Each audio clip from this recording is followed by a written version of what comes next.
എത്ര നാളായിട്ട് നിന്നെ കണ്ടിട്ട്? എത്ര നാള്? കഴിഞ്ഞ ഇലക്ഷനിൽ ഞാൻ ഇവിടെ വന്ന മറന്നുപോയാ? കഴിഞ്ഞ ഇലക്ഷനാണ്.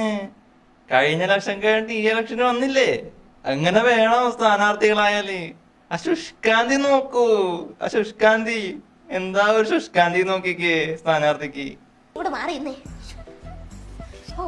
5 കൊല്ലം പോയൊരു പോക്കി.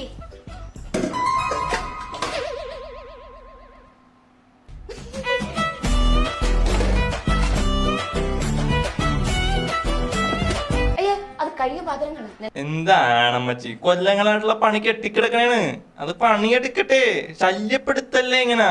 എന്താണ് ഇങ്ങനെ ശല്യപ്പെടുത്തല്ലേ?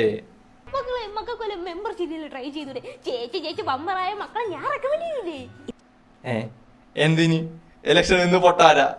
പിന്നെ മക്കളെ കോളേജിൽ അഡ്മിഷന്റെ കാര്യമൊക്കെ ബിന്ദു ചേച്ചി റെഡിയാക്കി തരാം. കോളേജൊക്കെ ഞാൻ കഴിഞ്ഞിട്ട് 2 കൊല്ലായി. എന്താണ് ബായി വല്ലപ്പോഴും മഞ്ഞവനിങ്ങനെ കളിയാക്കാവാ? അത് ശരിയല്ല, അത് ശരിയായില്ല, അത് ശരിയായില്ല, അത് ശരിയായില്ല.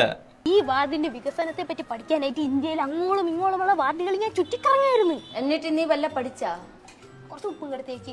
പിന്നെ ഇത്തവണ ജയിച്ചിട്ട് വേണം എനിക്ക് ഇതൊക്കെ ഒന്ന് ഇംപ്ലിമെന്റ് ചെയ്യാൻ. അത് അമ്മ കാണാത്തോണ്ടാണ്. പുറത്തോട്ടിറങ്ങി നോക്കണം വികസിച്ചാന്ന്. അല്ലാണ്ട് വീട്ടിൽ ഇരുന്ന് എങ്ങനെ വികസിച്ചാന്ന് അറിയണത്? വികസിച്ചാന്ന് നോക്കണമെങ്കിൽ പുറത്തിറങ്ങണം.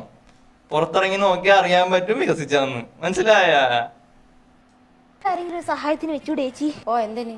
ഇലക്ഷൻ വരുമ്പോ എന്നെ പോലെ ആരെങ്കിലും വന്ന് സഹായിച്ചിട്ട് അങ്ങ് പോകും. അത് തന്നെ നിങ്ങളെ കൊണ്ട് ഏക ഉപയോഗം. അമ്മച്ചി അങ്ങനെ അപമാനിക്കാവോ അമ്മച്ചി? എങ്ങനെ വന്നാലൊരു സ്ഥാനാർത്ഥിയല്ലേ? സംഗതി സത്യമാണ്, അത് നമുക്കറിയാം. സംഗതി സത്യമാണേലും അങ്ങനെ അപമാനിക്കാവോ? അടുത്ത ഇലക്ഷന് വരാനുള്ളതല്ലേ? ഇനി ഇങ്ങനെ അപമാനിച്ച എങ്ങനെ ശരിയാവണത്? അപ്പൊ ചിഹ്നം മറക്കണ്ട, അമ്മിക്കല്ലേ.